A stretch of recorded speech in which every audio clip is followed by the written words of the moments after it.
My name is Joey Mogul. I am a co-founder of Chicago Torture Justice Memorials, and this is a very brief history of the reparations campaign for Burge torture survivors. From 1972 to 1991, former Chicago Police Commander John Burge led a ring of white detectives who tortured over 125 Black men and women in the city of Chicago, including with the use of this electric shock box. For decades, scores of torture survivors, family members, and others organized, demanding justice for the survivors, seeking Burge's termination from the Chicago Police Department, which occurred in 1993, and bringing the cases to the United Nations Against Torture in 2006. Over the course of several years, many of Burge torture survivors had been released from prison and over 20 exonerated. In October of 2008, Burge was arrested for obstruction of justice and perjury for lying when he denied that he and others engaged in acts of torture. Burge was ultimately convicted on all counts in June of 2010 and sentenced to 4.5 years in federal prison in January of 2011. After Burge was convicted, Chicago Torture Justice Memorials formed in a way to try to honor and seek justice for the survivors of Chicago police torture, their family members, and affected Black communities. As part of this work, we asked people to imagine what a memorial would look like in these cases. And we conducted a year-long series of design charrettes, teach-ins, roundtables, and other events.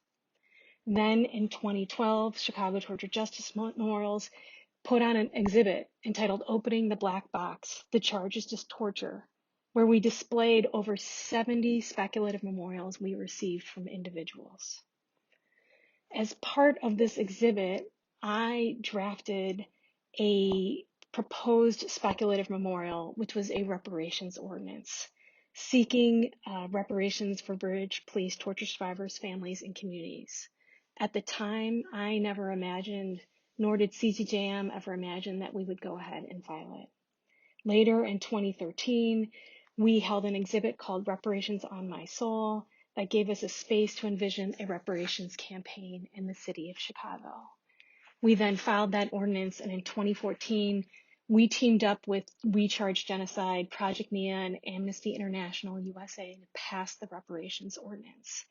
And it was during this campaign, during the mayoral and aldermanic election in Chicago, that we marched together all throughout the city of Chicago. We rallied together. This is a rally for reparations at the Chicago Temple. We took over City Hall on several occasions. We demonstrated in the Daily Plaza. We took over CTA trains. We used art to make our voices heard.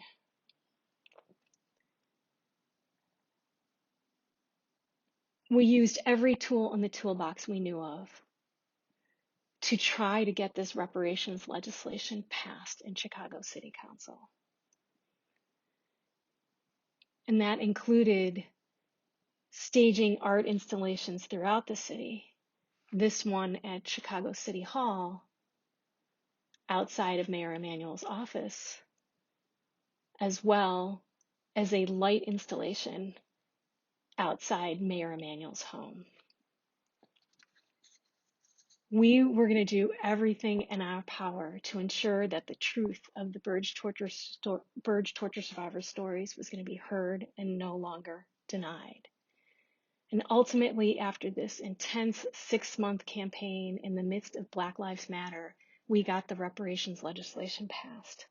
That legislation included the creation of a CPS curriculum about the Burge torture cases, monetary compensation for the survivors, a public memorial, a psychological counseling center for police violence victims, as well as an official apology from the city of Chicago. On May 6, 2015, when the legislation passed, we partied that night, and it was a celebration of pure joy and happiness. And we continued to do the work of honoring the torture survivors and their family members who spoke the truth for years. But the reparations work did not just end with the passage of the legislation, but the hard work of implementation then began. And we have struggled to make this reparations legislation a reality. It began with the work of creating the Chicago Public School history curriculum that started being taught in classes in the fall of 2017. We worked hard to negotiate with the city, and we distributed monetary compensation to 57 of the Burge torture survivors. We worked hard with the city and so many others to create the Chicago Torture Justice Center, which opened its doors in May of 2017. It provides essential psychological counseling and other mental health and wellness services, not just to the Burge torture survivors, but to all individuals who've been impacted by police violence. It's the first center of its kind in the United States. And after over a year of research, charrettes, meetings, grant writing, and other work, we commissioned 6 artists of color who made speculative memorials, and a design was ultimately picked by torture survivors and a jury. This is the memorial that we want built in the city of Chicago that will inscribe this racist history into the landscape of Chicago so that we will never forget it.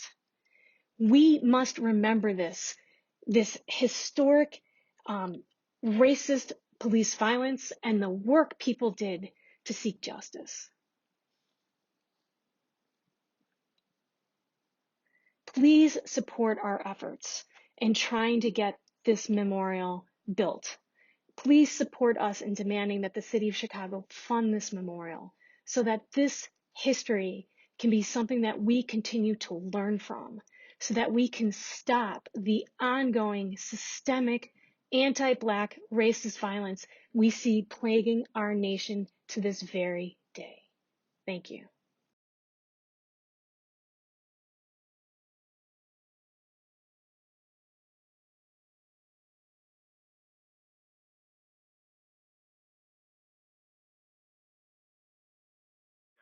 But we're trying to build a memorial to represent all us that was tortured by Burge and his crew.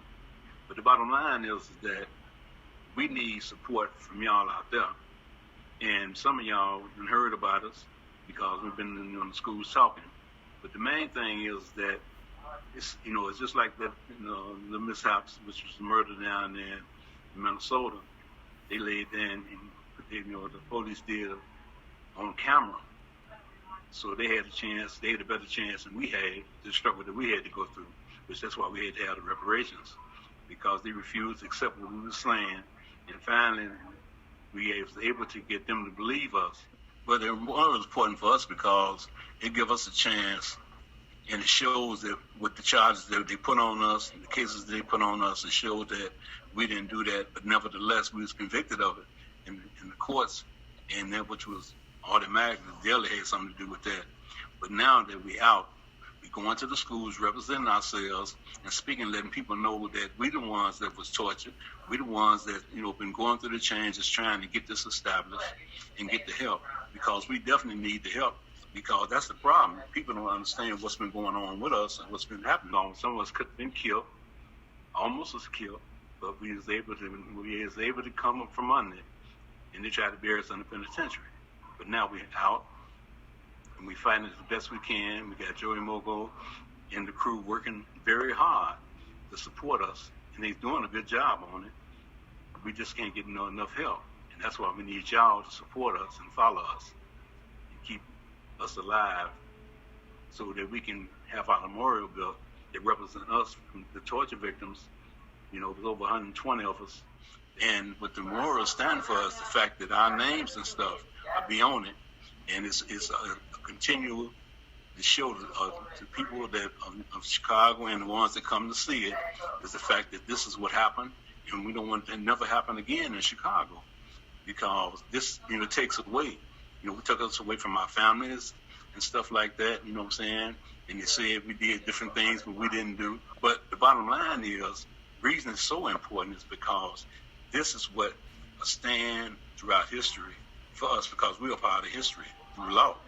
And that's what represents us, as we're going to represent it as best we can by speaking about it to any time, any place, any time that we are able to. Because this is a thing that must be said and must be did, because this shows that how Chicago police did us, And it's just like the Holocaust when it happened to them. Didn't nobody believe them that the Germans was doing them like that, but they was. Now the same with the police. The police were doing us like that, but they didn't believe us until finally the case broke through different lawyers, newspaper reporters, and this had all come about. And that's why we're so strong and keep going, because we need them. We need everybody to know what took place with us in the city of Chicago. Even though we didn't cause this or bring it on ourselves, but the thing of it is, it happened. And you can sweep it under the rug. They can't do that no more. And this is so that we never again we have to be second guessed or put down for things that we didn't do.